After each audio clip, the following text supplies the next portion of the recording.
Hi all. Today we discuss section 22.6 interpolation and extrapolation. The definition of interpolation is given here. Before that, I give you the insight of the definition of the interpolation. Suppose we have a function f and with the domain A and codomain B, and suppose we have values, say some 1, 2, 8, 9. 20, we have this much values for the domain, and we know that what are the values of f of x at these points. Okay, so at the, if we have x's are 1, 2, 8, 9, 20, then we have the value of f of x at these points are given to be say some 5, 10, 81, 22, 4. Suppose these are the given values, or you are given a finite number of n tuples x comma f of x. Okay, so these are the scenario here, and using the values of x and f of x, this much values of x and f of x, how can you find the value of f at 2.5? That means we need to find out a value of the function f at the point 2.5. This is inside the interval 1, 20. So these are the values of x given. Okay. So if we choose any value in between this 1 and 20 and try to find out the function value at that point. So the process of finding this f value at 2.5 is called the interpolation. Okay. Now, in the similar fashion, you can find out the value of this f at some other point 30.3. So for the purpose of finding the value of f at 30.3, that is outside this interval, that process is called extrapolation. Okay, that means using these values, we can extrapolate the value of f outside this interval. Similarly, you can interpolate the value of f inside this interval. Okay, so this is the definition of extrapolation and interpolation. If the values of f of x are known for x equal to x0, x1, x2, xn, then the process of finding the value of f of x for any other value in the interval from x0 to xn, open interval x0 to xn, is called interpolation. And the process of finding the values of f of x for a value of x outside the interval is called extrapolation. So this is the definition of extrapolation and interpolation.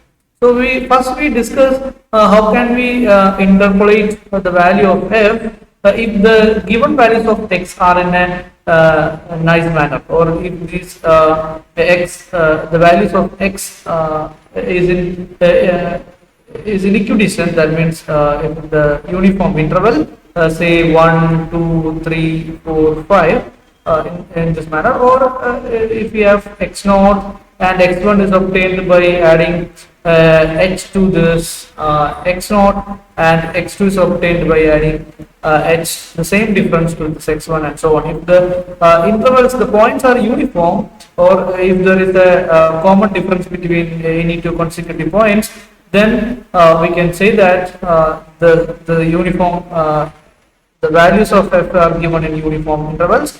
In that case, first we will discuss how to find, interpolate and extrapolate the value of f if these values of x or arguments are given in a AP, or that's in a nice manner. Okay, later we will discuss the interpolation and extrapolation for unequal intervals. Okay, so this is the equal intervals. So these are the one example for unequal intervals. Okay, 1, 2, 8, 9, 20 are unequal intervals. But if these are the values of x, then we can say that these are the equal intervals. First, we will discuss the interpolation and extrapolation for equal intervals. First, we define Newton-Gregory formula for equal intervals. In this section, we discuss Newton-Gregory forward difference interpolation formula. Intervals are equal. That means we have Newton-Gregory forward interpolation formula, known as forward interpolation formula. Interpolation formula.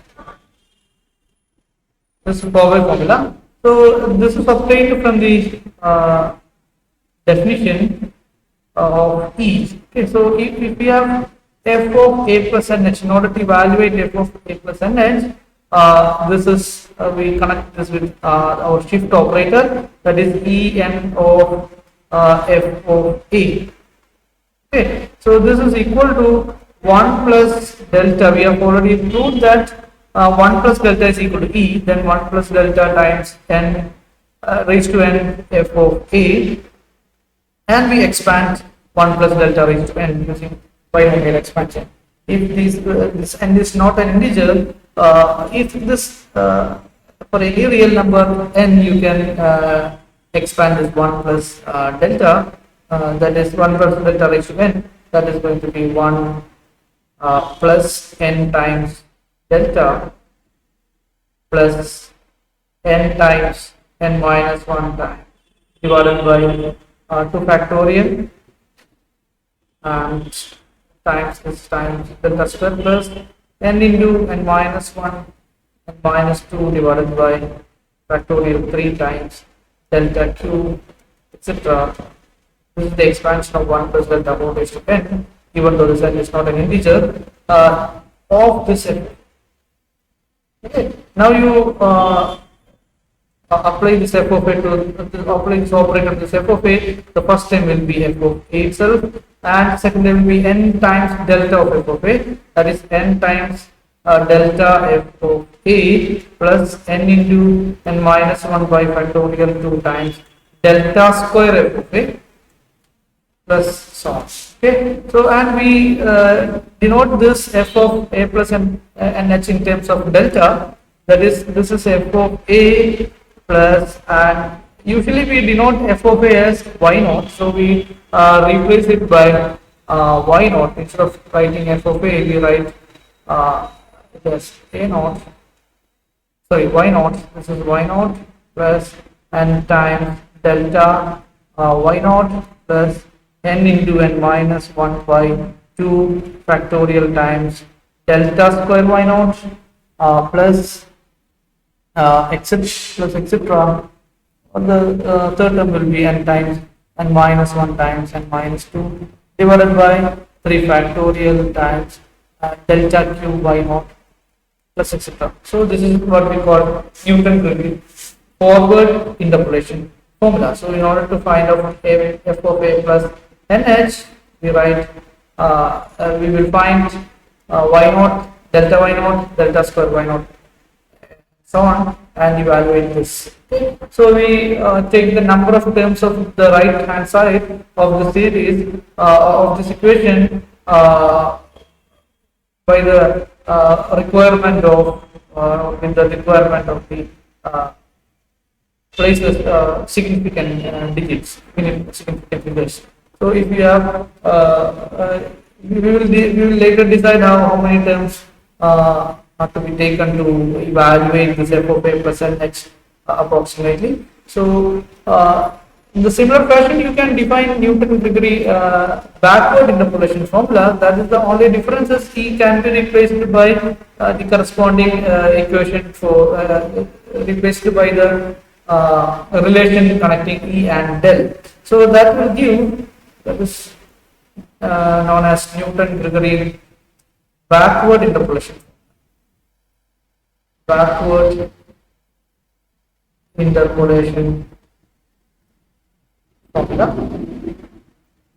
That is nothing but f of a minus nh, that is equal to e to the power minus n f of a, that is equal to e minus 1 whole raised to n f of a.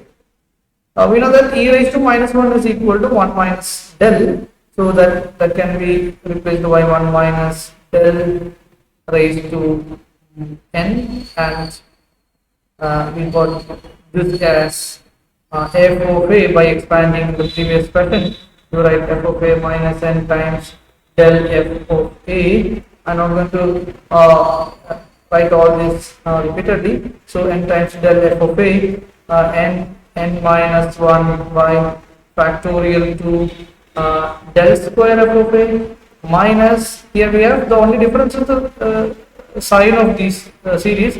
First we have minus here, as here 1 minus delta raised to n, and n into n minus 1 into n minus 2 divided by factorial 3 times del cube f of a and so on, plus etc. So we write in terms of y0, y1, y2, we write this same as f of a minus n h is same as y0, f of a can be replaced by y0 minus n times del yn plus n times n minus 1 by 2 factorial times del square, this is y0, it's not yn, this is y0, del square y0, and so on. So this is what we call the backward interpolation formula. So in the next discuss the problems involving this forward difference formula and backward difference interpolation formula. Use the average difference operator, and delta is the central difference operator. The definitions of these two operators have been given in the previous classes, so please refer the previous class videos for getting the definition of these operators. So today we discuss problems involving these two operators. The first problem is to evaluate delta raised to 4 of y3. That means what is the average difference, the fourth order average difference of y3, and the second problem is evaluate mu square, second order average operator. This is the central difference operator, second order average operator of y3. Okay, so these are two problems. So in order to evaluate this delta raised to 4, we must recall the definition of the relation between delta and e. The definition of delta is in fact f of x plus h by 2 minus f of x minus h by 2. That is the definition of this delta. So using that definition, we have proved that this delta can be written as this is equal to e to the power half minus e to the power minus half. So this is the relation between delta and this e. Now in order to get this delta square, we must square the right side as well. So e half minus e to the power minus half whole square. So this will give the delta square. So by squaring delta square again, you can get the delta raised to 4. So we used this relation to evaluate delta raised to 4. Similarly, the mu will be by definition, that is 1 by 2 times f of x plus h by 2 plus f of x minus h by 2. So that is average operator. So we connect this with e as 1 by 2 times e to the power half plus e to the power minus half. Okay. So in order to get mu square, you need to square this. So that will be 1 by 4 times the square of this. Okay. E to the power half plus e to the power minus half square. Okay. So if we can solve the first problem. So delta raised to 4 will be this is equal to first of all we have to square this, then you will get this is e raised to 1 plus e raised to minus 1 minus 2 times e raised to half e raised to minus half. Okay, so this is the delta square, and square of this will give the delta raised to 4. We know that in order to evaluate this e raised to half, e raised to minus half, this will give in fact this will give the identity operator. That means if you apply this to some f of x, so you will get e raised to half of e raised to minus half of this will be f of x minus h by 2. And by applying this e raised to half here, then you will get f of x minus h by 2 plus h by 2. So that will give f of x. So in fact this is the composition operator, so you can add the power as well. So this can be written as 1 of f of x. So e raised to half into e raised to minus half, that is e raised to half composition, e raised to minus half is nothing but f of x itself. So we can consider these product of these two operators as the identity operator. So that's why we have written here the first one will be e raised to half into e raised to half. Okay, e raised to half composed by e raised to half again, so that will give e raised to 1, and e raised to minus 1 here, minus 2 times, so this will give the identity, so you can replace it by 1, so that this will be e plus e power minus 1 minus 2 times 1, that is minus 2 itself, square of this will be e square, and the second term will be e raised to minus 2, so this we have to use the formula a plus b plus c whole square. So that is a square plus b square plus c square will be 4, and 2 times ab, that is 2 times e into e raised to minus 1, that will again get 1, so that will be 2 times 1, that is 2, then 2 times e into minus 2, so that will be minus 4 times e, similarly 2 times e raised to minus 1 into minus 2, so that will be 4 times e raised to minus 1. Okay, so these are the 6 terms of this expansion, and we need to evaluate this of delta raised to 4 of y3. Okay, that means this of y3, that will be e square plus e to the power minus 2 plus we can add these 4 plus 2, that will give 6. So I'll write here 6 times I, the identity operator, minus 4 times e minus 4 times e raised to minus 1 of this y3. Now we have to open this bracket by applying this operator in the bracket to this y3, then e square of y3, will e of y3.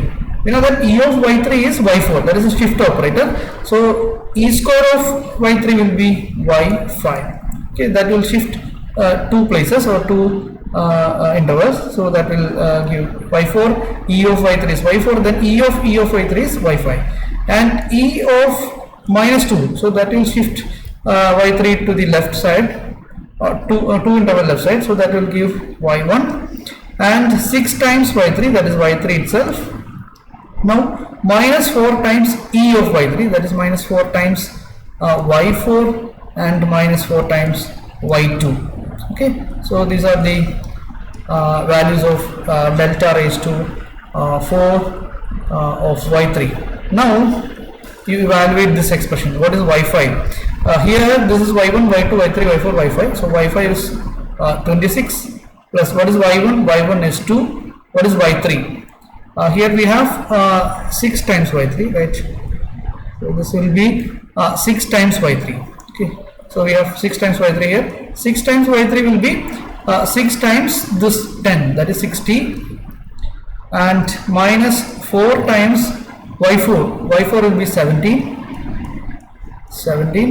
minus 4 times y2. What is y2? y2 is 5. So that will be 4 times 5. So this will give, these are positive values. So we can add these things. So that will give 88. Okay, then minus of this, minus 4 times 17, that is 78. Now we have y2 is here we have this is 68, not 78, so this is 68. 4 times the 70, then we have minus 20, so that will give 88 minus 88, which is equal to 0. So we can say that delta raised to 4 of y3 is equal to 0. Now we have to evaluate mu square of y3. So mu square, we know that mu square is this operator, so we can write it as mu square of y3 is equal to this of y3, so that is minus 1 by 4 times e power 1 plus e power minus 1 plus 2 times 1. Okay, that is e raised to half into e raised to minus half, that is 1 of y3. Okay, that is 1 by 4 times, we can write it as e of y3, that is y4, e raised to minus 1 of y3, that is y2, then 2 times y3. Okay, so that will give 1 by 4 times. What is y4? Here we have y4. This is our y4. Y4 is 17. So we write it as 17. Y2 is 5. Here y2 is 5. This is y4, that is 17. And we have 2 times y3, that is plus 2 times y3 is 10. So 2 times 10. Okay, so this will be equal to 1 by 4 times. This is 22, 22 plus 20. This is 17 plus 5, 22, 22 plus 20. That is 42, that is 42 by 4, that is equal to 21 by 2. So please mind this calculations. So this is the problem involving the central average, central difference and average differencing operator. So in order to evaluate the higher orders of this delta and mu, you need to connect this delta and mu to this shift operator or any other backward or difference operator. Then evaluate those operator using this table and find out the values of these higher powers. Okay, so in the next class we will discuss the other sessions of the textbook.